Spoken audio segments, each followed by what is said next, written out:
Hello everyone, welcome to this video. तो आज के इस वीडियो में हम लोग देखने वाले हैं वैक जो आपका है इमोशनल इंटेलिजेंस। पूरा वीडियो में एक्सप्लेन करूंगा एंड नोट्स भी देने वाला हूँ। डिस्क्रिप्शन में नोट्स चेक कर लेना आप एंड फ्रेंड के साथ शेयर कर देना वीडियोस। काफ़ी मेहनत लगती है वीडियोस बनाने में।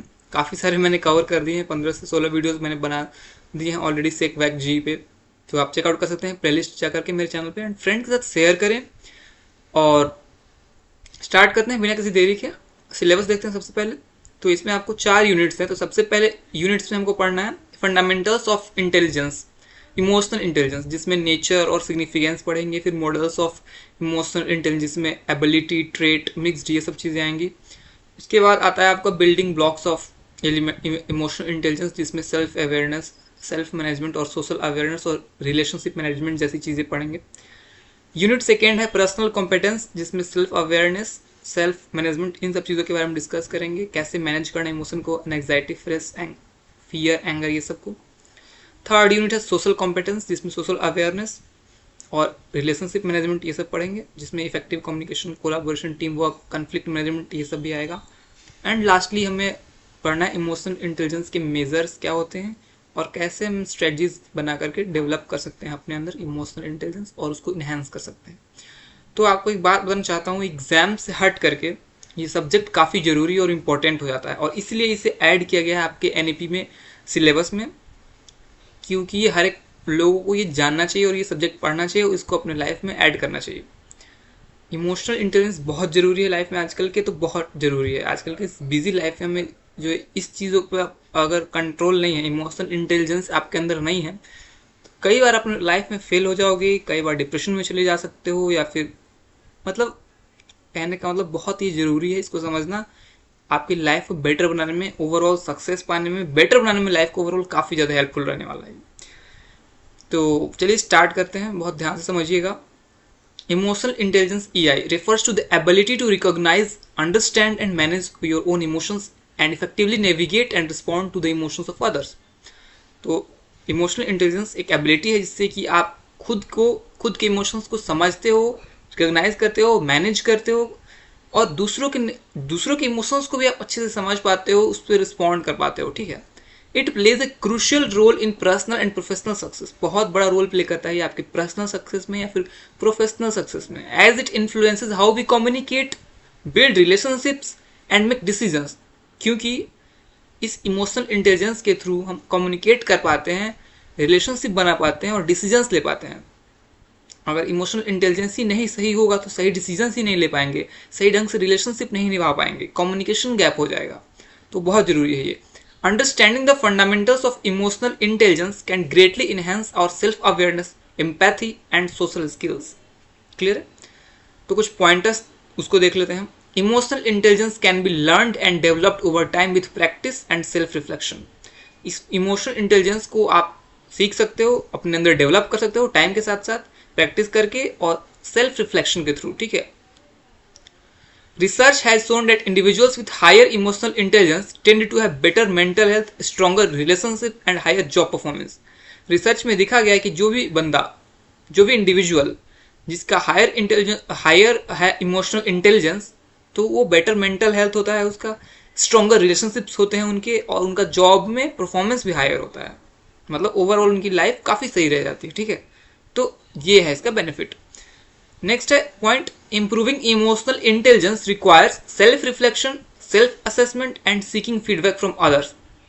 तो आपको अगर इमोशनल इंटेलिजेंस को इंप्रूव करना है तो सेल्फ रिफ्लेक्शन जरूरी होगा, उसके लिए सेल्फ असेसमेंट जरूरी होगा और दूसरों से फीडबैक भी जरूरी होगा। ठीक है। Various strategies can enhance emotional intelligence such as mindfulness practices, journaling and seeking support from mentors और कोचेस। ठीक है। आगे बढ़ते हैं। Emotional intelligence is not about suppressing और ignoring emotions but rather understanding and managing them in healthy and constructive way. बहुत important point है and काफ़ी लोगों को कन्फ्यूजन में होता है। काफ़ी लोग इमोशनल इंटेलिजेंस वगैरह नाम सुनते हैं, उनको लगता है ना कि इमोशंस को कंट्रोल करना मतलब सप्रेस करना, कंट्रोल नहीं सप्रेस करना और इग्नोर करना, ऐसा लोग समझने लगते हैं कि नहीं मेरे अंदर जो इमोशंस आ रही हैं मैं उसे सप्रेस कर दूंगा, ठीक है, या फिर मैं उसे इग्नोर कर दूंगा। वो इमोशनल इंटेलिजेंस नहीं है, वो तो बिल्कुल गलत डिफिनेशन है उसका और ऐसा सोचना भी नहीं चाहिए। इमोशनल इंटेलिजेंस तो भाई एक हेल्दी और सही तरीके से अपने इमोशंस को मैनेज करना, बैलेंस करना ये है, ना कि सप्रेस करना, ठीक है। Cultivating emotional intelligence can lead to improved communication, conflict resolution and decision making skills, ठीक है। तो अब बात करते हैं नेचर और सिग्निफिकेंस क्या है इमोशनल इंटेलिजेंस का। तो इस नेचर और सिग्निफिकेंस के ऊपर भी कुछ पॉइंटर्स हैं, उसके बाद अलग अलग से देखेंगे कि नेचर क्या होता है और एक सिग्निफिकेंस क्या होता है। तो emotional intelligence is a multi facet concept that encompasses emotion, recognition, understanding, regulation, empathy and social skills. Developing emotional intelligence is a lifelong process that requires self-reflection, practice and learning from experiences. तो ये जो process है आपका emotional intelligence को develop करना, ये life long process है और सेल्फ रिफ्लेक्शन के थ्रू प्रैक्टिस करने के साथ साथ जो भी एक्सपीरियंसेस अपने लाइफ में लेते हो उस सब के साथ साथ भी ये आपके अंदर डेवलप होते रहती है, ठीक है।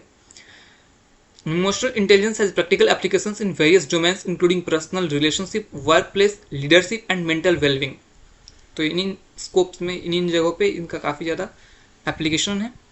Significance of emotional intelligence lies in its ability to enhance self awareness, improve interpersonal relationship, support effective leadership, facilitate better decision making, promote emotional wellbeing and contribute to professional success.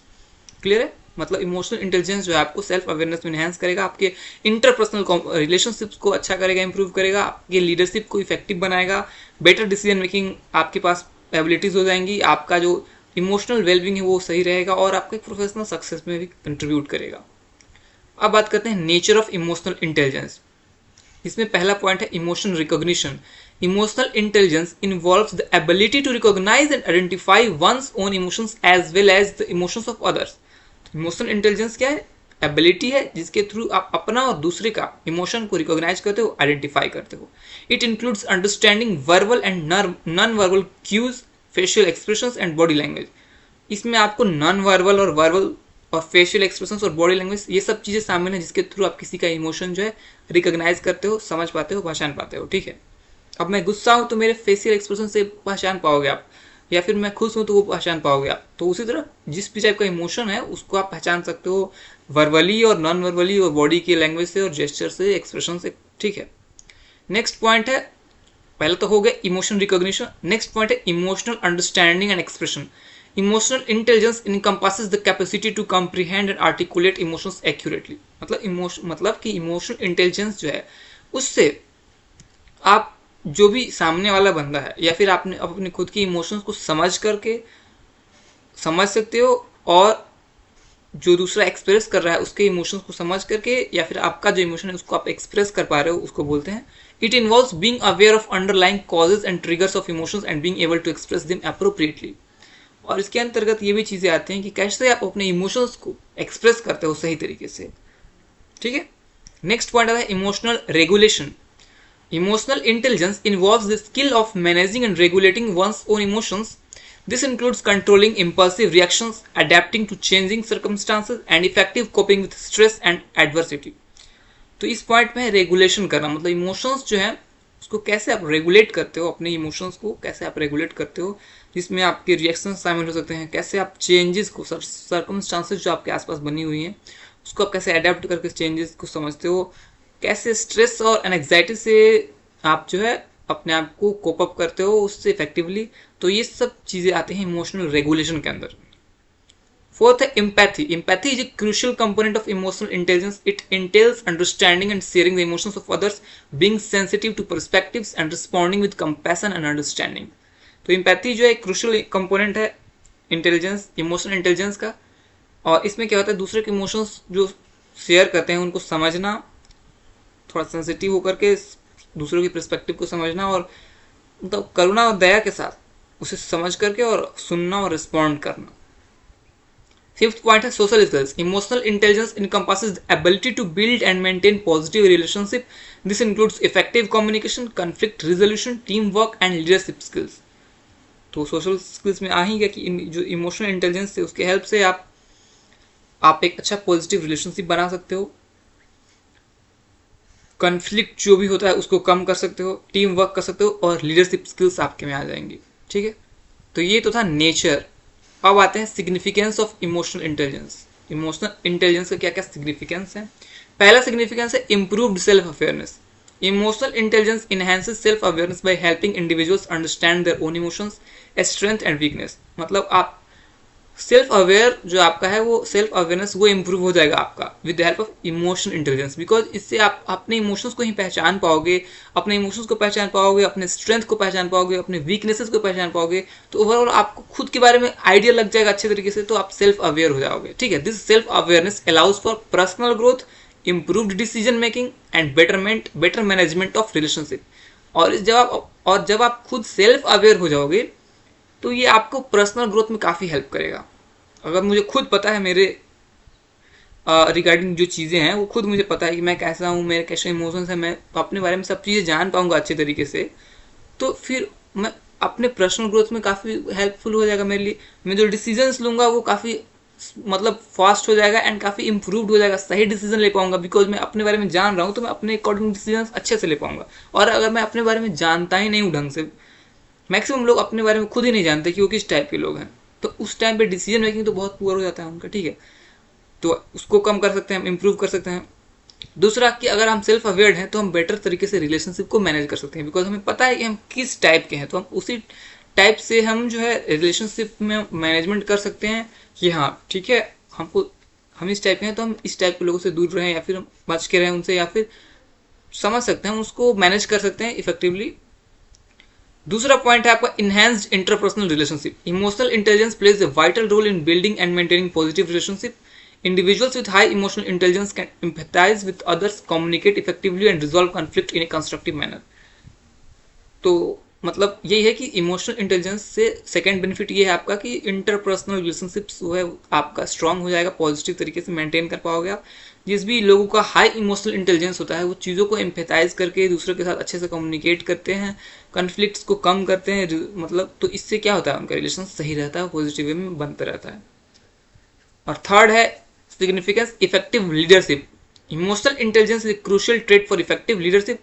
Leaders who possess emotional intelligence can understand and connect with their team members, motivate and inspire them, and make informed decisions based on a deep understanding of emotions and impact. तो जो भी effective leadership होता है उसमें ये emotional intelligence काफ़ी help करता है, बिकॉज जो लीडर होते हैं उनका इंटेलिजेंस ज़्यादा होता है एंड वो अपने टीम मेंबर्स के साथ कनेक्ट कर पाते हैं, मोटिवेट करते हैं, इंस्पायर करते हैं उन्हें, और उन्हें इन्फॉर्म डिसीजन में बहुत हेल्प करता है। और इमोशंस के साथ वो काफ़ी ज़्यादा इम्पैक्ट मतलब इमोशन उन्हें पता होता है क्योंकि वो लीडरशिप स्किल्स उनके अंदर हैं, मतलब उनका इमोशनल और वो लीडर हैं, मतलब उनको लीडर बनाया गया है, तो देखा गया उनके में जो स्किल्स देखी गई हैं, तो मतलब वो इमोशनली इंटेलिजेंट हैं, तो वो आसानी से चीज़ें कर पाते हैं और लीड कर पाते हैं। तो मतलब ये सब जरूरी है, एक टीम लीडर में इमोशनल इंटेलिजेंस काफ़ी हेल्प करता है in leadership, effective leadership. Next है इम्प्रूव डिसीजन मेकिंग। तो ये तो मैंने एक्सप्लेन कर दिया पहले भी, फिर से बता देता हूँ। Emotional intelligence aids in making decisions better by considering not only rational factors but also the emotional implications. Understanding one's own emotions and those of others can provide valuable insights and perspectives leading to more informed and well-rounded decisions. तो decisions जो लेते हैं हम उसमें हमेशा rational ही नहीं लेना चाहिए, उसमें इमोशंस को भी कंसिडर करना चाहिए। बट कुछ लोग इमोशन में ही आके डिसीजन ही लेते हैं, रेशनल चीज़ें ही नहीं देखते हैं, तो वो भी गलत है। मतलब हमें बैलेंस्ड वे में सोचना चाहिए, हमें रेशनल चीज़ों के साथ साथ इमोशंस को भी समझना चाहिए। तो वही बात है कि जिसका इमोशनल इंटेलिजेंस हाई होगा तो उसे इमोशन के बारे में भी पता है, नॉलेज है, और रेशनल चीज़ें भी समझ रहा है वो, तो वो अच्छा डिसीजन ले पाएगा। ठीक है,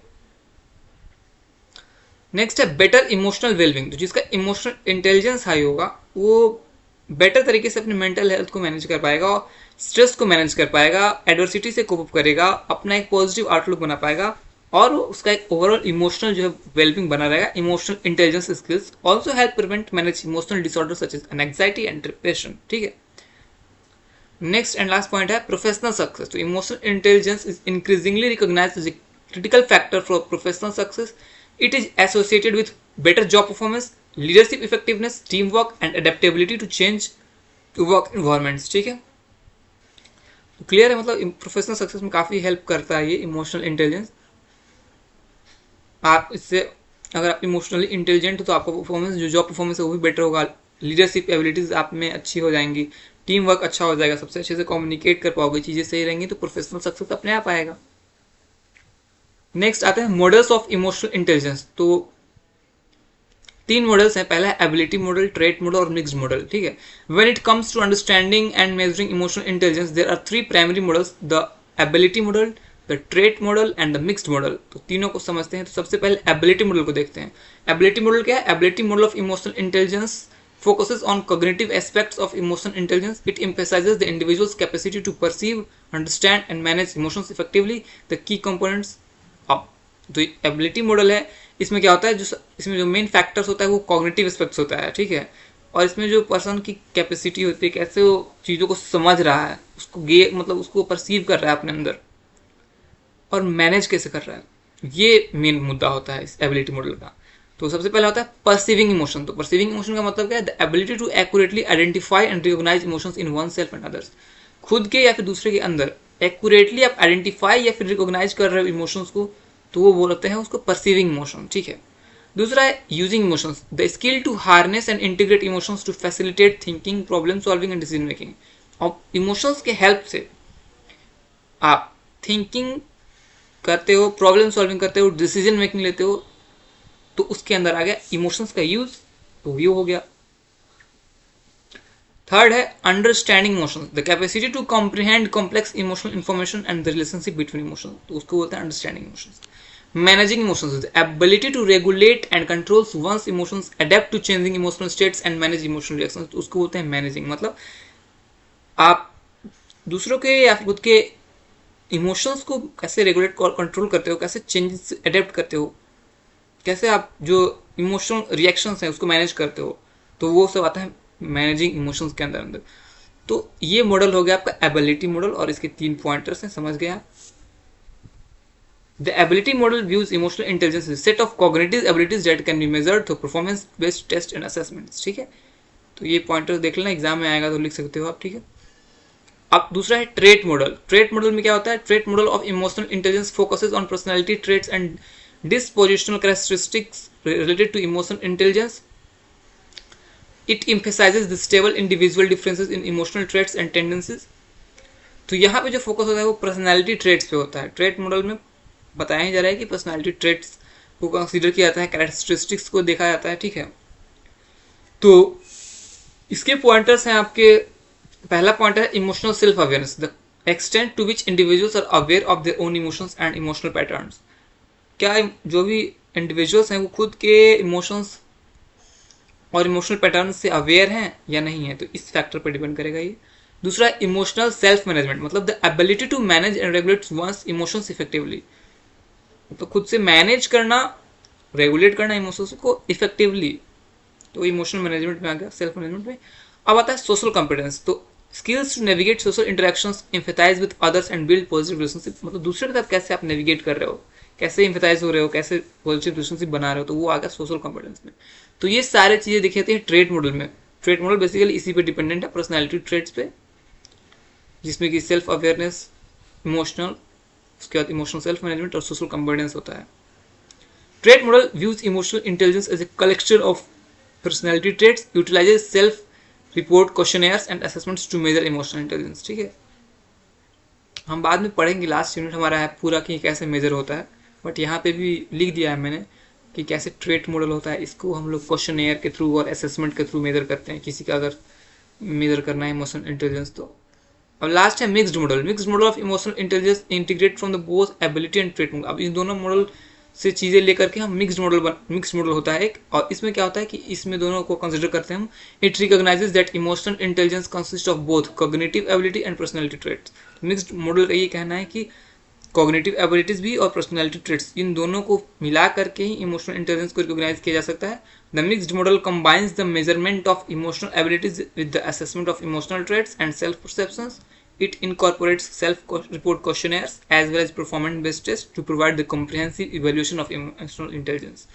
तो यहाँ पे जो मिक्स्ड मॉडल है इसमें दोनों तरीकों को अपनाया जाता है, ठीक है। परफॉर्मेंस बेस्ड टेस्ट लेकर के भी, क्वेश्चनेयर्स के थ्रू भी और असेसमेंट के थ्रू भी, और एक कॉम्प्रिहेंसिव रिपोर्ट डिटेल्ड इवेल्यूशन होता है इमोशनल इंटेलिजेंस का। This model recognizes that emotional intelligence involves a combination of inherent traits and learnable skills. और इसमें साफ साफ, क्योंकि आप देख ही रहे हो ना, जो पहला वाला मॉडल था क्या था, जो ट्रेट मॉडल है, इसमें पर्सनैलिटी ट्रेट के बारे में बताया जा रहा है, मतलब जो चीज़ें आप इनहेरिट करते हो। बात करते हैं हम लोग और यहाँ पे तो हमने देख ही लिया तीनों मॉडल्स को, तो आगे बढ़ते हैं। Building block of emotional intelligence, जिसमें self awareness, self management, social awareness और रिलेशनशिप मैनेजमेंट आता है। Building block of emotional intelligence are the four key components that contribute to its development and effectiveness. और वो 4 कंपोनेंट्स हैं self management, social awareness, relationship management. अब इन सबको एक एक करके देखते हैं। पहला है सेल्फ अवेयरनेस। सेल्फ अवेयरनेस का मतलब होता है, ये फाउंडेशन होता है इमोशनल इंटेलिजेंस का, और इसमें हम लोग खुद के इमोशन को पहचानते हैं, समझते हैं, अपने स्ट्रेंथ, वीकनेस, वैल्यूज को समझते हैं, जिसके अंदर आता है emotional recognition, self reflection, emotional assessment. और ये सब चीज़ें आसान है, आप इसको मैं ज़्यादा एक्सप्लेन नहीं भी करूँगा, फिर भी आपको समझ में आ जाएगा कि इमोशनल रिकॉग्निशन मतलब आइडेंटिफाई करना इमोशन को एक्यूरेटली। सेल्फ रिफ्लेक्शन मतलब अपने आप से आप इतना एंगेज रहो कि आपको खुद दिखाई दे आपकी क्या आप जो कर रहे हो, मतलब आपके बिहेवियर, आपका थॉट, फीलिंग आपको रिफ्लेक्ट करे, कि आप समझ में आए कि कैसा है नहीं, मतलब खुद के साथ इंट्रोस्पेक्शन। नेक्स्ट है इमोशनल असेसमेंट, मतलब खुद के इमोशन को इवेल्युएट करना कि कैसा आपका इमोशनल स्टेट है, कैसा आप क्या डिसीजन ले रहे हो, कैसे इंटरेक्ट कर रहे हो, तो क्या आपका इमोशन बन रहा है, किस सिचुएशन में कैसे क्या हो रहा है, तो उसको भी एक बार देखना समझना खुद से। अवेयरनेस, जैसे कुछ लोग को होता है कि मतलब वो जल्दी भड़क जाते हैं, जल्दी गुस्सा हो जाते हैं, कुछ लोग जल्दी सेंसिटिव होते हैं, तो कुछ लोग मतलब बहुत जल्दी, जैसे कि मैं हूँ, तो मुझे अगर मैं अपनी बात करूँ तो मैं एक सेंसिटिव पर्सन हूँ। मुझे अगर कोई ढंग से नहीं बात करेगा तो मैं काफ़ी ज़्यादा मुझे बुरा लगता है, ठीक है। तो मेरा वो सेंसिटिव नेचर है, ठीक है। तो उसी तरह बहुत लोगों का होता है, बट बहुत लोगों का जैसे कि मजाक मजाक में बहुत लोग गाली दे देते हैं एक दूसरे को, या फिर मजाक मजाक में कुछ भी बोल जाते हैं, बट मुझे ऐसा नहीं। मुझे अगर आप मजाक में मैं कुछ बोल दोगे ऐसे तो मुझे बुरा लग जाएगा, ठीक है। अब ऐसा नहीं कि बिल्कुल मैं बहुत ज़्यादा सीरियस बंदा हूँ, बट नहीं, वो भी थोड़ा मैं सेंसिटिव हूँ, ठीक है। तो उसी तरह से अलग लोगों का अलग अलग होता है, तो खुद के असेसमेंट से ही ये पता चलता है कि आप कैसे हो। और उसके बाद बात करें तो आगे है इमोशनल सेल्फ असेसमेंट हो गया। फिर awareness of strength and weakness, खुद की आपको पता होनी चाहिए क्या वीकनेस है, स्ट्रेंथ है। बहुत से लोगों को नहीं पता होता है, मुझे भी पहले नहीं पता था, बट मैं धीरे धीरे इन चीज़ों को समझते गया कि हाँ मेरा क्या वीकनेस है। आप खुद से बैठ के जब सोचोगे ना, जैसे कि आप खुद डेली काम कर रहे हो, कॉलेज जा रहे हो, आ रहे हो, बट आप खुद कभी बैठ के नहीं सोच रहे हो अपने बारे में, तो दिक्कत है वो। इसलिए आपको कभी भी जब टाइम मिले, छुट्टियाँ हो या फिर ऐसे ही कभी भी, तो आप अकेले बैठो खुद, फिर सोचो अपने बारे में। फिर पता चलेगा आपको कि क्या आपकी स्ट्रेंथ है, वीकनेस है। फिर वहाँ पे देखोगे, डिफरेंट डिफरेंट चीज़ें याद करोगे, तो आपको लगेगा कि नहीं, इस काम में मैं तो स्ट्रांग हूँ, फिर मैं पीछे कहाँ हट रह जा रहा हूँ, तो इसकी वजह से मैं पीछे रह जा रहा हूँ, ये रीजंस हैं, ये चीज़ें हैं। फिर आपको वहाँ पे आपकी स्ट्रेंथ है, वीकनेस सब पता चल जाएगा। तो ये सब बहुत इंपॉर्टेंट है अपने इमोशन इंटेलिजेंस के लिए, ये बहुत ज़रूरी है, बहुत बिल्डिंग ब्लॉक्स हैं ये सारी चीज़ें, ठीक है। नेक्स्ट आता है आपका सेल्फ मैनेजमेंट। वो तो आप सेल्फ अवेयरनेस हो गए, आपको अब चीज़ें सारी पता है आपको, तो अब मैनेज करना होगा उन्हें। तो सेल्फ मैनेजमेंट में क्या होता है, involve the ability to regulate and control one's emotions, impulses और बिहेवियर, ठीक है। पॉजिटिव और कंस्ट्रक्टिव मैनर में कंट्रोल करना है, मैनेज करना है, जिसमें इमोशनल रेगुलेशन आता है। मतलब कैसे आप अपने इमोशंस को रेगुलेट कर रहे हो, इमोशनल रिस्पॉन्सेज जो है आपको कैसे कंट्रोल करके देने हैं, कैसे आपको इम्पल्सिव रिएक्शंस को अवॉइड करना है, एक मेंटेन करना है इमोशनल बैलेंस का, ये सब आप इमोशनल रेगुलेशन में समझोगे इफेक्टिवली कैसे मैनेज करते हैं। दूसरा है स्ट्रेस मैनेजमेंट, कैसे आप स्ट्रेटजी बना करके अपने स्ट्रेस को दूर करोगे और सेल्फ केयर को प्रैक्टिस करोगे, ये सब चीज़ें हेल्प करेंगे आपके स्ट्रेस मैनेजमेंट में। एडेप्टिबिलिटी, एडेप्टिबिलिटी क्या होता है, आपको फ्लेक्सिबल होना पड़ेगा, आपको चेंज के साथ ओपन टू चेंज होना पड़ेगा। आपके टाइम में तो बहुत ज़रूरी है ओपन टू चेंज होना, नहीं तो आप रिजिड हो, आप तो आप अडेप्ट ही नहीं कर पाओगे कहीं पे, तो फिर आपको मेंटल स्टेट भी नहीं ठीक रहेगा। आपको ओपन टू चेंज होना पड़ेगा, आपको अडेप्ट करना पड़ेगा। जैसे कि मैं अब अपने होम टाउन से दिल्ली आया, तो मुझे अडेप्ट करना पड़ा यहाँ पे। मुझे खुद से सारे काम करने पड़े, बहुत सारी चीज़ें खुद से करनी पड़ी, जो मैं बिल्कुल अपना ऐसो आराम का जीवन जीता था होम टाउन में, वो यहाँ पे मुझे सारी चीज़ें खुद से करनी पड़ी। बट अगर मैं उसको करते करते बहुत ज़्यादा स्ट्रेस्ड हो जाता, तो फिर मैं बहुत ढंग से नहीं रह पाता, बहुत लोग नहीं रह पाते हैं, ठीक है। तो बट ऐसा नहीं था, मैं चीज़ें हुई, परेशानियाँ हुई, तो बट उसे हमें कोप अप किया मैंने, अब मैनेज किया मैंने, तो वो हो गया मेरा स्ट्रेस मैनेजमेंट। या फिर कोई एग्जाम ही हो गया, कोई टेस्ट ही ऐसा हो गया जो सही नहीं गया, तो स्ट्रेस हो रहा है, तो उसको मैनेज करना है आपको। तो ये सब मैनेजमेंट जरूरी है, स्ट्रेटजीज जरूरी है। तो और यहाँ पे बात आ गई फिर एडेप्टेबिलिटी की, तो एडेप्टेबिलिटी जरूरी है, फ्लेक्सिबल होना पड़ेगा आपको, तभी आप चीज़ों को समझ पाओगे, कोप अप कर पाओगे और फिर आगे उसको बढ़ पाओगे। फिर है गोल ओरिएंटेशन, मतलब आपको एक पर्पस होना चाहिए, आप लाइफ ऐसे ही नहीं जी सकते हो, आपको लाइफ में कुछ पर्पस होने चाहिए, कुछ गोल्स सेट करने होंगे और फिर उस पर काम करना पड़ेगा, जिससे कि आप फोकस्ड रहोगे एंड आपका एक हेल्प करेगा ये इमोशंस को मेंटेन करने में, ठीक है। By mastering self management, individuals can navigate challenges, regulate their emotions and achieve their desired outcomes, ठीक है। अब है सोशल अवेयरनेस। सोशल अवेयरनेस क्या होता है, जिसमें आप अपने इमोशंस को समझते हो, एम्पैथाइज होते हो, और उसमें सबसे बड़ा रोल आता है empathy, perspective taking, social perception और कल्चरल अवेयरनेस। तो एम्पैथी क्या होता है, किसी भी मतलब ability to understand and recognize the experience of others, या फिर खुद के और दूसरों के इमोशंस को समझना, आइडेंटिफाई करना और उसको एम्पैथी शो करना, कंपैशन शो करना, उसको एम्पैथी बोलते हैं। पर्सपेक्टिव टेकिंग क्या होता है, being able to see situations from different view points considering the thoughts and feelings of others. आप जैसे कि दूसरे की जगह पे अपने आप को रख करके देख के समझना उस सिचुएशन को और फिर कुछ बोलना, फिर कुछ अपने विचारों को रखना, ये बोलते हैं पर्सपेक्टिव टेकिंग, ठीक है। जैसे कि कुछ लोग ना मतलब वैसे ही हाइपर होकर कुछ भी बोल देते हैं और उन्हें लगता है कि वो बंदा गलत है या फिर ऐसा है, किसी बंदे के बारे में आप क्या बोल रहे हो नहीं बोल रहे, बट आप खुद अगर उस सिचुएशन में रख के देखो कि जिस सिचुएशन में उस बंदे ने मुझे जो चीज़ें बोली हैं या फिर जो चीज़ें करी हैं, अगर मैं उस सिचुएशन में होता तो मैं क्या करता, मैं क्या बोलता, तो आप उसको पर्सपेक्टिव में रख के देखोगे तब आपको पता चलेगा कि क्या होता है। तो ऐसे ही किसी को जज नहीं कर लेते हैं या फिर ऐसे ही आर्गूमेंट्स नहीं करना चाहिए, दूसरों के पॉइंट्स को भी समझना चाहिए, ठीक है। नेक्स्ट पॉइंट है सोशल परसेप्शन। इसमें क्या होता है, observing and interpreting verbal and non verbal cues to discern emotions and need of others, ठीक है। खुद के मतलब ऑब्जर्व करना, इंटरप्रेट करना वर्बल और नॉन वर्बल क्लूज की हेल्प से, और फिर उसके बाद जो भी नीड्स है उसको देखना, ठीक है। कल्चरल अवेयरनेस क्या होता है, recognising and respecting diverse culture norms and practices in social interaction. आप कहीं पे सोशल गैदरिंग में जा रहे हो, सोशल इंटरेक्शन हो रहा है, तो कल्चरल अवेयरनेस बहुत जरूरी है। आपको कल्चर्स के बारे में पता होना चाहिए, दूसरों के कल्चर के बारे में, और दूसरों के कल्चर का रिस्पेक्ट करना चाहिए आपको, और काफ़ी ये हेल्पफुल रहता है, ठीक है। इसलिए कल्चरल अवेयरनेस जरूरी है। दूसरों के कल्चर के बारे में नहीं पता है तो हमें भी आप वहाँ पे उसका मजाक बना दो या फिर कुछ ऐसा, तो ऐसा नहीं होना चाहिए, पता होना चाहिए और अवेयर होना चाहिए आप, ठीक है। अब आते हैं relationship management. Relationship management focuses on effectively managing and nurturing relationship with others.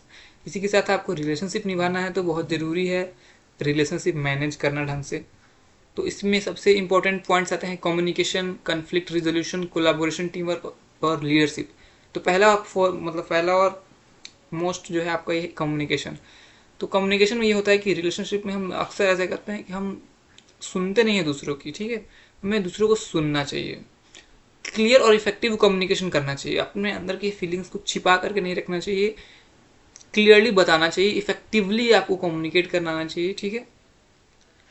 Communication के स्टाइल्स को अडेप्ट करो डिफरेंट सिचुएशंस के साथ। डिफरेंट लोग, देखो दुनिया में अलग टाइप के लोग होते हैं, अलग अलग बहुत सारे लोग हैं, तो आपको लोगों को समझ के उसके हिसाब से कम्युनिकेशन आना चाहिए। ये नहीं कि आप सबके साथ एक जैसे कम्युनिकेट कर सकते हो, बिल्कुल मत करना भाई, नहीं तो फिर कुछ नहीं हो पाएगा। आप पहले लोगों के माइंडसेट को पकड़ो, उसका माइंडसेट कैसा है, फिर उसके हिसाब से आप कम्युनिकेशन करो, जिससे कि वो आप अच्छे से जो भी चीज़ है उसको आप बताना पा रहे हो। अब जैसे कि मैं किसी इंट्रोवर्ट के साथ कम्युनिकेशन करूंगा तो बिल्कुल क्लियर कम्युनिकेशन मैं नहीं कर सकता, बिल्कुल फ्रैंक नहीं हो सकता एक ही 2 दिन में उसके साथ, उसे बेकार लगेगा, वो मुझे ब्लॉक भी कर सकता है या फिर मेरे में इंटरेस्ट नहीं दिखा पाएगा वो। अगर भाई मैं उसे स्लोली एंड स्टेडली कम्युनिकेट करूँ और उसके तरीके से करूँ, बिकॉज वो इंट्रोवर्ट है, मुझे पता है, मुझे उसका माइंडसेट पता चल गया, बिहेवियर पता चल गया, तो मैं अकॉर्डिंगली अपने कम्युनिकेशन को मोल्ड करूँगा, चीज़ें बताऊँगा, वही चीज़ जो मुझे कम्युनिकेट करना है, जो मुझे उसे एक्सप्रेस करना है वो मैं एक्सप्रेस करूँगा, बट उसके अकॉर्डिंगली, बिकॉज मुझे पता चल गया उसका ट्रेट, तो मैं उसके हिसाब से ही चीज़ों को थोड़ा स्लोली ले जाऊँगा और उसके बाद मैं अकॉर्डिंगली चीज़ें रख करके कम्युनिकेट करूँगा, जिससे कि वो कंफर्टेबल जोन में आ जाए, फिर वो समझेगा मेरी बात को। अदरवाइज मेरी सही बातें भी उसे ख़राब लग सकती हैं अगर मैं डायरेक्टली उसे बताऊँ कुछ, या फिर मैं उसे बहुत क्लियरली एक्सप्लेन कर दूँ, ठीक है। जो एक्सट्रोवर्ड्स हैं उनके लिए क्या होता है, उनको आप क्लियरली बता सकते हो, वो आपकी बातों को डायरेक्टली समझ पाएंगे, बिकॉज जो खुद एक्सट्रोवर्ट हैं उनका नेचर अलग होता है, तो वो चीज़ों को समझ सकते हैं अलग तरीके से, तो उनके लिए अलग पॉइंट है। तो कहने का मतलब ये है वही कि कम्युनिकेशन जरूरी है, बहुत की इम्पोर्टेंट है, की फैक्टर है किसी भी रिलेशनशिप को मैनेज करने के लिए। हमेशा क्लियर और इफेक्टिव कम्युनिकेशन करना चाहिए, सुनना भी चाहिए दूसरों का, और कम्युनिकेशन स्टाइल्स को डिफरेंट इंडिविजुअल के साथ साथ चेंज करते रहना चाहिए, ठीक है। नेक्स्ट पॉइंट है कन्फ्लिक्ट रेजोल्यूशन। आपको रिलेशनशिप मैनेजमेंट में कन्फ्लिक्ट रेजोल्यूशन आना चाहिए। अगर आप किसी बात से, आप अपने किसी भी पार्टनर के बात से या फिर जो भी आपको कोई रिलेशन है उसमें आप किसी की बात से डिसएग्री कर रहे हो, तो उसको आप कंस्ट्रक्टिव मैनर में दिखाओ। ऐसा नहीं कि झगड़ा कर लो, उसके भी तरीके होते हैं। आप स्लोली उस चीज़ को दिखा सकते हो, आप इफेक्टिवली उसको कन्वे कर सकते हो, अपने डिसएग्रीमेंट्स को भी शो कर सकते हो, but in a proper manner. तो वहाँ पे झगड़ा नहीं होगा, अदरवाइज झगड़ा करोगे तो फिर वहीं बर्बाद हो जाएगा टाइम। नेक्स्ट है कोलाबोरेशन एंड टीम वर्क। तो building and maintaining collaborative relationship, fostering team work and leveraging strengths of others. अब जैसे कि कोई कोलाबोरेशन में काम हो रहा है, टीम वर्क के साथ काम हो रहा है, तो वहाँ पे सबके साथ अच्छे रिलेशंस बनाना बहुत ज़रूरी हो जाता है। तो उसमें आपको ये सब चीज़ों का ध्यान देना है एंड मेंटेन करना है सही ढंग से। Leadership, inspiring and motivating others. Leadership में आपको दूसरों को मोटिवेट करते रहना है, गाइडेंस देते रहना है, इमोशंस को मैनेज करना है एंड इंस्पायर करना है लोगों को, ठीक है। तो इन सब चीज़ों से आप क्या करोगे, डेवलप कर पाओगे इमोशनल इंटेलिजेंस अपने अंदर, और काफ़ी हेल्प होगा आपको। अब हम नेक्स्ट यूनिट में आते हैं, पर्सनल कॉम्पिटेंस। पर्सनल कॉम्पिटेंस क्या होता है, क्रिटिकल कंपोनेंट होता है इमोशनल इंटेलिजेंस का, जिसमें कोई इंडिविजुअल होता है वो फोकस करता है अपनी इमोशंस को मैनेज करना एफिशिएंटली। और इसमें बहुत सारे स्किल्स हैं, दो स्किल है, वो ये है कि सेल्फ अवेयरनेस और सेल्फ मैनेजमेंट। अब इन दोनों के बारे में मैंने बता ही दिया है आपको ऑलरेडी, तो फिर इसमें बहुत ज़्यादा मैं लेंदी तरीके से एक्सप्लेन नहीं करूँगा, मैं डायरेक्टली पढ़ते जाऊँगा एंड आप उसको समझते जाना, ठीक है। Personal competence is not crucial not only for individual growth but also for building positive relationship and achieving success in various aspects of life.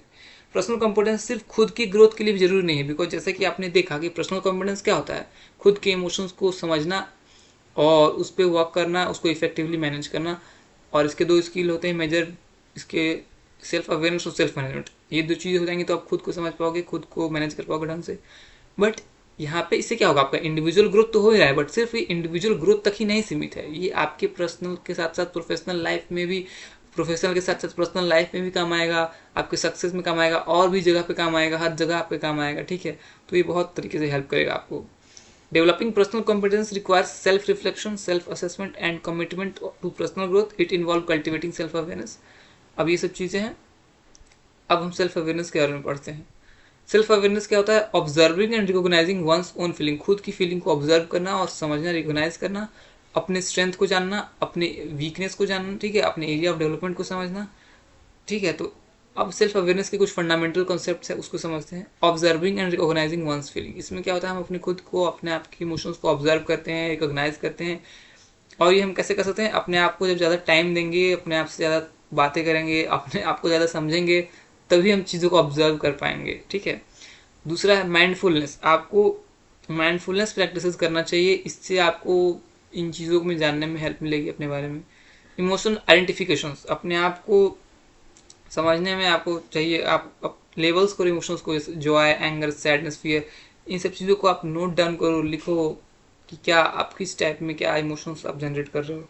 Emotional intensity, आपको ये भी रिकॉग्नाइज करना पड़ेगा कि किस टाइप की इंटेंसिटी है आपकी, मतलब ज़्यादा आप इमोशनल हो जाते हो या फिर कम, कैसा मैग्नीट्यूड है उसका, वो देखना पड़ेगा। तो ये सब आ जाएगा सेल्फ अवेयरनेस वाले में। दूसरा है knowing one strength and area of development. आपके खुद के एरिया ऑफ डेवलपमेंट और अपने स्ट्रेंथ्स के बारे में जानना होगा, जिसमें आप अपने टैलेंट्स के बारे में जानना होगा कि क्या क्वालिटीज़ हैं आप में पर्सनल, क्या एबिलिटीज़ हैं जिसको कर सकते हो आप, क्या टैलेंट है, क्या स्किल है। इन सब चीज़ों को आपको लिखना होगा, समझना होगा, जानना होगा कि आखिर आपके में है क्या ऐसी चीज़ें। और ये नहीं जानोगे तो फिर बहुत मुश्किल है, तो इसलिए इसको जानना पड़ेगा। दूसरा, स्ट्रेंथ को आइडेंटिफाई करना पड़ेगा कि क्या आपको एक्सपर्टीज़ है। वीकनेस में देखना होगा कि किस चीज़ों पर जरूरत है आपको इम्प्रूवमेंट करने के लिए। सेल्फ रिफ्लेक्शन में आपको खुद से इंट्रोस्पेक्ट करके, बातें करके, आपको असेसमेंट करके आपको पता करना पड़ेगा कि भाई क्या चीज़ें हैं आपकी, मतलब क्या आप अपने आप को जानना पड़ेगा, आपको समझना पड़ेगा। फीडबैक दूसरों से लेना पड़ेगा, बिकॉज आप सब आप जैसे कि बहुत इंपॉर्टेंट होता है, आप खुद भी इस बात को समझते होगे कि अगर मैं किसी बंदे को रोज देख रहा हूँ, अगर मेरा दोस्त नहीं भी है वो, और मैं उसे रोज देख रहा हूँ, ठीक है, मैं कॉलेज जाता हूँ, बंदा है एक, मैं उसे देखता हूँ रोज, ठीक है, हर जगह मैं उसे देख रहा हूँ, नोटिस कर रहा हूँ, तो उससे क्या होता है, मुझे उसके बैड्स गुड्स मुझे ज़्यादा पता चल जाएंगे। दूसरों को ज़्यादा पता चल जाता है उसके गुड्स बैड्स, क्योंकि दूसरा आपको देख रहा होता है तो वो जल्दी पकड़ लेता है, और रेदर देन आप खुद को देखोगे तो आपको टाइम लगेगा थोड़ा पकड़ने में कि आप में क्या कमियां हैं, गलतियां हैं, बट दूसरा आपको बहुत जल्दी जज कर लेता है। ये ह्यूमन नेचर है, वो आपको जल्दी से गलती पकड़ लेगा, आपके बारे में वो बता देगा कि हाँ भाई कैसे हो तुम। तो इसलिए ज़रूरी है कि फीडबैक भी लेना चाहिए आपको, फीडबैक जरूर लें, इससे बहुत हेल्प मिलता है। और कोई निगेटिव फीडबैक दे तो उसको आप उससे डिप्रेस मत हो जाएं, उसको पॉजिटिव फॉर्म में ही लें एंड ट्राई टू अंडरस्टैंड। अब है सेल्फ मैनेजमेंट, ठीक है। तो सेल्फ मैनेजमेंट में आता है आप इन सब चीज़ों को समझ गए, जान गए, आप मैनेज करना है, अपने इमोशंस को मैनेज करना है, अपने एनजाइटी, फियर और एंगर को मैनेज करना है। एनजाइटी को मैनेज करना है, उसमें आपको मैनेज करना है, तो उसमें क्या होगा, अपने आप को आपको समझना पड़ेगा कि किस चीज़ से। Pay attention to physical and emotional signs of anxiety and acknowledge its presence. Physical symbols जो होते हैं इसके एंजाइटी के, उसको ध्यान देखिए, उसको समझिए। प्रैक्टिस रिलैक्सेशन टेक्निक्स को प्रैक्टिस कीजिए, जैसे कि ब्रीदिंग एक्सरसाइज कीजिए। जब आप एंजाइटी को फील कर रहे हैं तो ब्रीदिंग एक्सरसाइज करिए, मसल्स को रिलैक्स दीजिए, माइंडफुलनेस प्रैक्टिस कीजिए। इस सब से आपका कम हो जाएगा एंजाइटी। चैलेंज एनएक्सियस थॉट्स, जो भी आपके थॉट्स ऐसे आ रहे हैं निगेटिव या फिर इररेशनल इलॉजिकल थॉट्स आ रहे हैं जिसके कारण आपको एंजाइटी हो रहा है, उसको चैलेंज कीजिए, उसको रिप्लेस कीजिए with more realistic and positive thoughts के साथ, ठीक है। स्पिरिचुअल सॉन्ग सुन सकते हैं, इन सब चीज़ों से भी काफ़ी हेल्प मिलता है। इंगेज इन सेल्फ केयर, खुद में आप इंगेज है, सेल्फ केयर में प्रमोट करें, आप अपने आप को सेल्फ केयर रिचुअल्स अपनाएं, अपने हेल्दी लाइफस्टाइल को मेंटेन करें। ये सब चीज़ें हॉबीज़ में आप इन्वॉल्व रहें तो आपका दूर हो जाएगा एनजाइटी। खाली खाली सोचने में ज़्यादा एनजाइटी आता है, इसलिए किसी भी वर्क में इंगेज अगर रहेंगे तो एनजाइटी कम हो जाएगा। बट जरूरी नहीं, कभी कभी काफ़ी वर्कलोड के कारण एनजाइटी हो जाता है, तो माइंडफुलनेस प्रैक्टिसेस, रिलैक्सेशन, ये सब जरूरी है। नेक्स्ट है मैनेजिंग फियर, डर को कैसे काबू करना है। अपने डर को, अपने ट्रिगर पॉइंट्स को पहचानो, किस चीज़ से डर लग रहा है, कौन सी सिचुएशन में आपको डर लगता है, क्या क्या सिचुएशंस हैं, क्या क्या कारण है। तो पहले उसके कारण को समझो, फिर उसके बाद उसमें आप थोड़ा सा, उसमें आप अपने आप को थोड़ा एक्सपोज करो, उन कारण से थोड़ा आप अपने आप को एक्सपोज करो। जैसे कि मुझे लोगों के सामने जाकर अगर बोलने से डर लगता है कि भाई 10 लोग बैठे हैं, उसके सामने मैं जाकर नहीं बोल पाऊंगा, डर लगेगा, हाथ पैर कांपने लगेगा। तो आपको तो पहले ये आइडेंटिफाई कर लेना है कि हाँ ठीक है, मुझे अब लोगों के सामने जाने से डर लगता है। अब उसके बाद क्या करना है, ग्रेजुअल एक्सपोजर, मतलब अब आपको 10 लोगों के सामने नहीं तो कम से कम 5 लोगों के सामने जाके बोलना है, खड़ा होकर बोलना है, अपने आप अपनी कंफर्ट जोन से बाहर निकलना है, ठीक है। तो फिर वहाँ पे आप स्मॉल स्टेप्स लोगे तो धीरे धीरे आप 10 क्या 20 100 1000 लोगों के सामने बोल पाओगे, ठीक है। तो ये हो गया, तो इसके हिसाब से अपने डर को काबू कर लोगे, ठीक है। Seek support, reach out to supportive individuals और professional who provide guidance and help to your navigate your fears. आप प्रोफेशनल से हेल्प ले सकते हो, इंडिविजुअल्स जो, या फिर जो भी ऐसा लगता है आपको प्रोफेशनल से, फिर इंडिविजुअल्स, उनसे आप हेल्प ले सकते हो, गाइडेंस ले सकते हो और अपने डर को काबू कर सकते हो। Use positive self talk, positive self talks, positive affirmations, positive statements को बराबर यूज करो, जैसे yes I can do it, I have the potential to do it. ऐसे जो वर्ड्स होते हैं, मतलब बहुत मोटिवेशनल वर्ड्स जो होते हैं, पॉजिटिव अफर्मेशंस होते हैं, उनको आप लिख लो एक नोट्स में और अपने दीवार पर चिपका दो, और उसको बार बार आप उसको रीड करो। जब भी अपने आप में हमेशा उसको ये बना के रखो, आप अपने आप ही अंदर पॉजिटिव डेवलप होने लगेगा। अब आता है मैनेजिंग एंगर, गुस्से को कैसे मैनेज करें। तो सबसे पहले आप अपने आप को आइडेंटिफाई करें कि किस सिचुएशन में आपको गुस्सा ज़्यादा आता है, कब आपको गुस्सा ट्रिगर कर रहा है। फिर उसके बाद ब्रीदिंग एक्सरसाइज करो, किसी को गुस्से में बोलने से पहले 10 तक काउंट कर लो अपने मन के अंदर, तो तब तक गुस्सा चला जाएगा। शॉर्ट ब्रेक ले लो, ठीक है, इन सब चीज़ों से होता है। Communicate assertively, express your feelings and concerns calmly and assertive using I statements, ठीक है। अटैक करने से पहले मतलब आप थोड़ा सा कम्युनिकेशन को ऐसे लैंग्वेज में यूज करो काम तरीके से, जिससे लोगों को नहीं लगे कि आप गुस्से में हो। नेक्स्ट है seeking healthy outlets for angers, engage in physical activity, जैसे एक्सरसाइज वगैरह करने लग जाओ, राइटिंग, पेंटिंग, कुछ ऐसे काम करने लग जाओ जिससे कि आपका एंगर खत्म हो जाएगा। तो इन सब एक्टिविटीज़ को करोगे तो आप काफ़ी ज़्यादा अच्छे तरीके से मैनेज कर पाओगे। नेक्स्ट आता है सोशल कॉम्पिटेंस। तो आपको पर्सनल कॉम्पिटेंस हो गया, अब सोशल कॉम्पिटेंस में क्या होता है। सोशल कॉम्पिटेंस होता है वाइटल कंपोनेंट होता है इमोशनल इंटेलिजेंस का, जिसमें कि इंडिविजुअल्स के जो भी इंटरेक्शंस होते हैं, सोशल इंटरेक्शंस, उस पर फोकस होता है, ठीक है। इसमें आपको सोशल अवेयरनेस जैसी चीज़ें शामिल हैं। तो अब देखते हैं सोशल अवेयरनेस, इसमें अदर्स पर्सपेक्टिव, एम्पैथी और कंपैशन, ये सब पढ़ेंगे हम। सोशल अवेयरनेस तो पता ही है कि इमोशनल इंटेलिजेंस में जैसे कि दूसरों के इमोशन को समझना, अंडरस्टैंड करना और उसके हिसाब से रिस्पॉन्स करना। ये हो गया सोशल अवेयरनेस। तो इसमें पहला फैक्टर है कंसिडर्स अदर्स पर्सपेक्टिव। तो सोशल अवेयरनेस में मतलब दूसरों के पर्सपेक्टिव को समझना होगा आपको और उसको कंसिडर भी करना होगा। जब तक दूसरों को समझोगे नहीं, पर्सपेक्टिव को, अपने ही व्यू पॉइंट्स को बराबर लगाते जाओगे, तो कैसे आप ढंग से कम्युनिकेट कर पाओगे? नहीं कर पाओगे। तो सोशल गैदरिंग सही नहीं हो पाएगा आपका। इसलिए सबसे पहले ओपन माइंडेड आपको होना पड़ेगा, कंजर्वेटिव नहीं होना पड़ेगा। ओपन माइंडेड रहोगे तो दूसरे के आप मतलब जो भी थॉट्स हैं उसको अदर्स पर्सपेक्टिव से भी समझ पाओगे। जजमेंट नहीं करोगे तो फिर सही समझ में आएगा और आप सही डिसीजन ले पाओगे और एक अच्छा कम्युनिकेशन आप कर पाओगे सोशल गैदरिंग में। सोशल अवेयरनेस अच्छा रहेगा आपका। Cultivating curiosity, seeking to understand. किसी के क्वेश्चन से आप सहमत नहीं हो या फिर कुछ, तो आप उसको ऐसे शो करो ना, एक क्यूरियोसिटी हिसाब से शो करो और चीज़ें जानने की कोशिश करो जिससे कि और पता चले आपको। ठीक है, दूसरों को सुनने की एबिलिटी होनी चाहिए आपको उसमें, जिससे कि आप उसमें लगे कि हाँ आप उसमें जेन्युइनली इंटरेस्ट शो कर रहे हो। आगे बढ़ते हैं। एम्पैथी मैं empathy is the ability to understand and share emotions perspective of others. दूसरों के इमोशन को, पर्सपेक्टिव को समझना, उसको हम एम्पैथी बोलते हैं। और मतलब उसको सुन के समझ के समझना और अच्छे से रिस्पॉन्स करना। अब इसमें पर्सपेक्टिव टेकिंग होता है मतलब दूसरों के इमोशंस को, दूसरे के कहने का मतलब दूसरों के जूतों को खुद में बैठाना कहने का मतलब दूसरों के थॉट्स को अपने उसके पर्सपेक्टिव से समझना। इमोशनल अंडरस्टैंडिंग, ठीक है। और नॉन वर्बल क्यूज जैसे कि जो फेशियल एक्सप्रेशन है, बॉडी लैंग्वेज है, उनको भी देख करना, समझना और उसके हिसाब से रिस्पॉन्स करना। ठीक है। कंपैशन में क्या था? Compassion goes in hand with empathy in social awareness. It involves genuinely caring for others. दूसरों के लिए केयर करना, उनके वेलबिंग को और काइंडनेस को दिखाना, ये सब होता है। जैसे कि किसी को आप कंपैशन कैसे दिखा सकते हो? तो उसको हेल्प करके, जैसे कि मैं इतने लोगों को हेल्प करता हूँ, बहुत मतलब किसी को मैं मना नहीं करता हूँ जनरली। जब तक ऐसा ना हो कि मेरे बस में वो काम ना हो या फिर कुछ ऐसा, तब तक मैं किसी को मना ही नहीं करता हूँ। तो वो मेरा नेचर ही है, मैं उसको चाह के भी नहीं बदल सकता हूँ, भले ही लोग मुझे कितना ही स्कैम कर दे कभी कभी। मतलब स्कैम इन द सेंस कि मैं लोगों को हेल्प कर रहा हूँ तो कर रहा हूँ, बट हो सके मेरा वो हेल्प नहीं करते हैं कई बार। बट मैं हेल्प करने का जो मेरा नेचर है, मैं सबकी हेल्प करता हूँ। तो ये हो गया, मैं कंपैशन शो कर रहा हूँ। बीइंग नॉन जजमेंटल, मैं किसी को जज नहीं करता हूँ, किसी को पहले से जज नहीं करता हूँ। और जो लोग हैं उनको एक्सेप्ट करता हूँ। तो ये नॉन जजमेंट एटीट्यूड है। तो ये भी होना चाहिए आपके अंदर अगर आप कंपैसिनेट हो तो। ठीक है।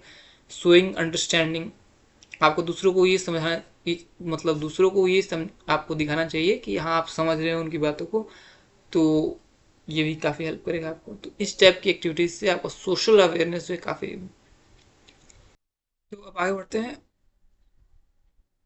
Relationship management, effective communication, collaboration and conflict management.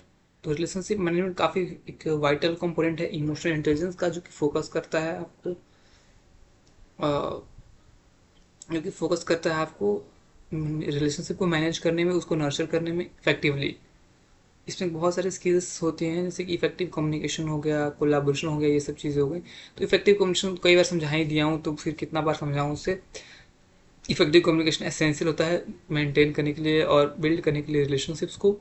इसमें आपको क्लियरली एक्सप्रेस करना होता है, एक्टिवली लिसन करना होता है, कम्युनिकेशन स्टाइल को चेंज करना होता है। इसको मैंने क्लियरली समझा ही दिया है। तो एक्टिव लिसनिंग में आपको फुल अटेंशन देना होता है, जो भी जिस किसी की बात को आप सुन रहे हो उसको अप्रोप्रिएटली रिस्पॉन्ड भी करना होता है। क्लैरिटी एंड कंसाइजनेस में आपको अपने थॉट्स और एक्सप्रेशंस, अपनी फीलिंग्स को एक्सप्रेस करना है क्लैरिटी के साथ। कॉन्सियसनेस में नॉन वर्बल कम्युनिकेशन, जैसे कि बॉडी लैंग्वेज हो गया, फेशियल एक्सप्रेशन हो गया, टोन हो गया, वॉइस हो गया, ये सब चीज़ों को बहुत इंपॉर्टेंस होता है, इसको ध्यान रखते हुए करना है आपको। ठीक है।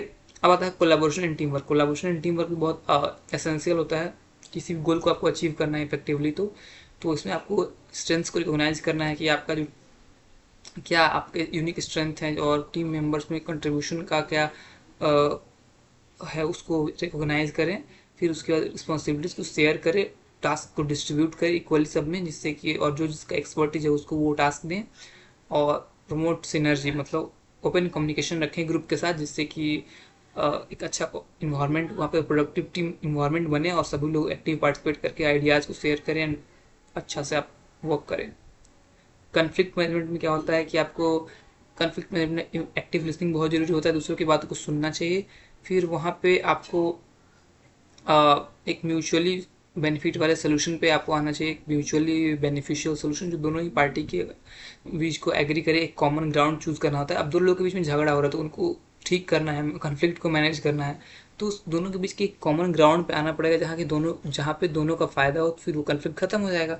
उसमें हमें कंस्ट्रक्टिव कम्युनिकेशन करना चाहिए, अटैक नहीं करना चाहिए, किसी पर्सन को अटैक नहीं करना चाहिए, रेदर देन हमें उसमें कंस्ट्रक्टिव एक्सप्रेशन दिखा करके उसको समझाने की कोशिश करना चाहिए, विन विन सिचुएशंस वाले सोल्यूशंस प्रेजेंट करने चाहिए, और जिससे कि कॉन्फ्लिक्ट जो है कम हो, मैनेज हो पाए। अब आते हैं नेक्स्ट और लास्ट यूनिट हमारा है emotional intelligence measurement and development. तो बहुत सारे इसके मेजर्स हैं। पहला मेजर है emotional quotient inventory, EQI। EQI is one of the most popular self-report questionnaires used to measure emotional intelligence। तो इमोशनल इंटेलिजेंस मेजर करने का सबसे पॉपुलर EQI होता है, और इसमें क्या होता है, बहुत सारे क्वेश्चंस किए जाते हैं और उसके थ्रू आपको फिर स्कोर्स होते हैं और उसको फिर बताया जाता है कि क्या स्कोर है आपका और कितने इंटेलिजेंट हो आप इमोशनली, ठीक है। तो इसमें काफ़ी मतलब जो क्वेश्चंस होते हैं, self perception, self expression, interpersonal skills, decision making, stress management, इन सब चीज़ों को कवर किया जाता है, ठीक है। नेक्स्ट जो है मैर सैलोवे क्रेसो इमोशनल इंटेलिजेंस टेस्ट, MSCEIT। ये एक परफॉर्मेंस बेस्ड टेस्ट है जो कि किसी भी पर्सन के ability to perceive, use and understand, manage emotions के लिए होता है। It presents participants with scenarios and ask them. इसमें पार्टिसिपेंट को इस सिनेरियो में दिया जाता है और उसमें उनको सोल्यूशंस पूछा जाता है कि बताओ कि इस सिचुएशन में रहोगे तो ऐसा क्या करोगे, या फिर उस सिचुएशन में उन्हें डाल दिया जाता है और फिर सोल्यूशन पूछा जाता है। तो ऐसा ये होता है और परफॉर्मेंस बेस्ड होता है। नेक्स्ट होता है ट्रेट इमोशनल इंटेलिजेंस क्वेश्चनेयर। इसमें क्या होता है, सेल्फ रिपोर्ट होता है क्वेश्चनेयर जिसमें आपको आपके इमोशनल इंटेलिजेंस के ट्रेट को मेजर किया जाता है। इसमें जो क्वेश्चंस होते हैं वो self awareness, emotion regulation, empathy और सोशल स्किल्स से होते हैं। इमोशनल इंटेलिजेंस अप्रेजल, EIA, ये भी एक सेल्फ रिपोर्ट क्वेश्चनेयर है जो कि टैलेंट स्मार्ट ने डेवलप किया था, और इसमें भी मेजर किया जाता है इमोशनल इंटेलिजेंस को सेल्फ अवेयरनेस, सेल्फ मैनेजमेंट और सोशल अवेयरनेस और रिलेशनशिप मैनेजमेंट जैसे एरियाज को कवर करके और टेस्ट किया जाता है।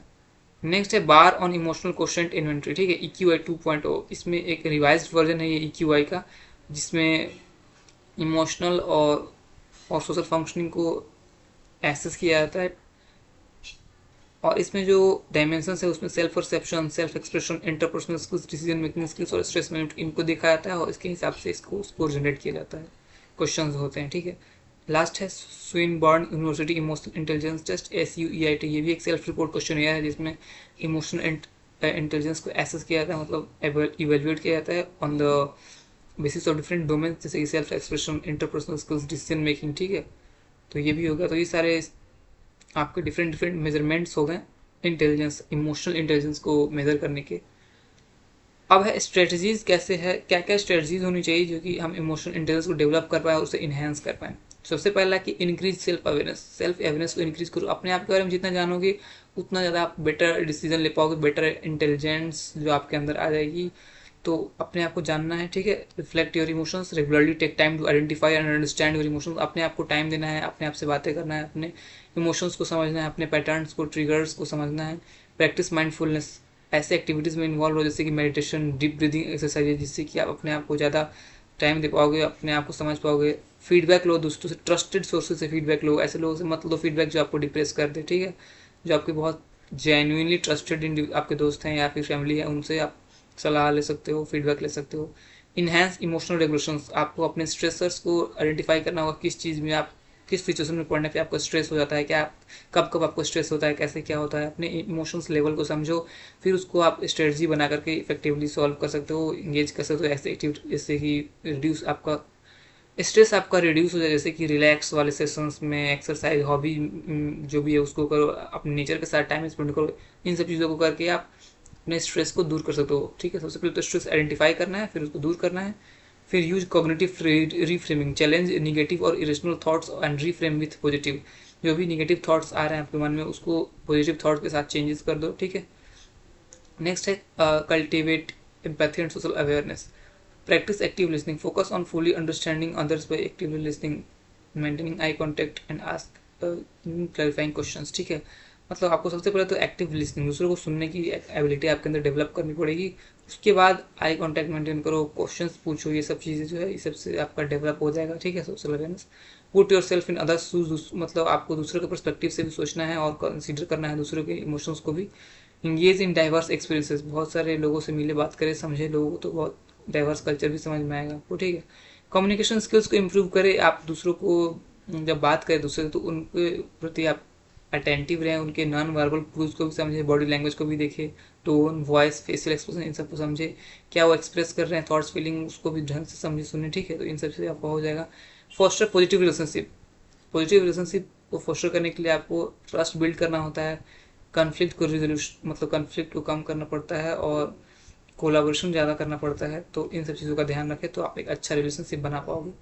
कंटिन्यूअस लर्निंग डेवलपमेंट, हमेशा आपको बुक्स पढ़ते रहने चाहिए, आर्टिकल्स पढ़ते रहने चाहिए इमोशनल इंटेलिजेंस पे, जिससे कि आपको इन चीज़ों में जो भी चीज़ें हो रही हैं, ऐड नई चीज़ें या फिर चीज़ें जो भी हैं समझ पाओगे आप, तो नॉलेज रहेगा आपको, तो आप बेटर उसको अप्लाई कर पाओगे लाइफ में, ठीक है। सीख प्रोफेशनल गाइडेंस, अगर आपको ज़रूरत पड़े तो आपको थेरेपिस्ट के पास भी जाना चाहिए, अगर ऐसी नीड है तो आप जाए बिना हेजिटेशन के, एंड सलाह लें एंड उसके हिसाब से काम करें। Remember, developing emotional intelligence is gradual process that requires patience and practice. ध्यान रखिएगा, जो इमोशनल इंटेलिजेंस डेवलप करना है वो ग्रेजुअल प्रोसेस है, मतलब स्लो प्रोसेस है, तो ये आपको समय लेगा, इसलिए आपको पेशेंस रखना है, प्रैक्टिस करते रहना है, डेली लाइफ को आपको में शामिल करना है चीज़ें, जिससे काफ़ी आपका बैलेंस इन्हेंस हो जाएगा और इमोशनली आप डेवलप हो जाओगे, एंड बाकी सब चीज़ वेल एंड गुड रहेगा, ठीक है। तो आई होप आपको समझ में आ गया होगा लेक्चर। एग्जाम्स के लिए ऑल द बेस्ट। आप मुझे इंस्टाग्राम पर भी फॉलो कर सकते हो, आप चाहते हो तो। यूट्यूब पे तो जरूर ही सब्सक्राइब कर दो आप, एंड क्योंकि ये आपके 3 साल के ग्रेजुएशन या फिर 4 साल के ग्रेजुएशन में बहुत हेल्प आने वाला है, एकेडमिक के साथ साथ अदर मामले में भी, तो मेक श्योर यू सब्सक्राइब। बाकी शेयर करना अपने फ्रेंड के साथ, ठीक है। मिलते हैं नेक्स्ट वीडियो में, तब तक के लिए bye and have a good day.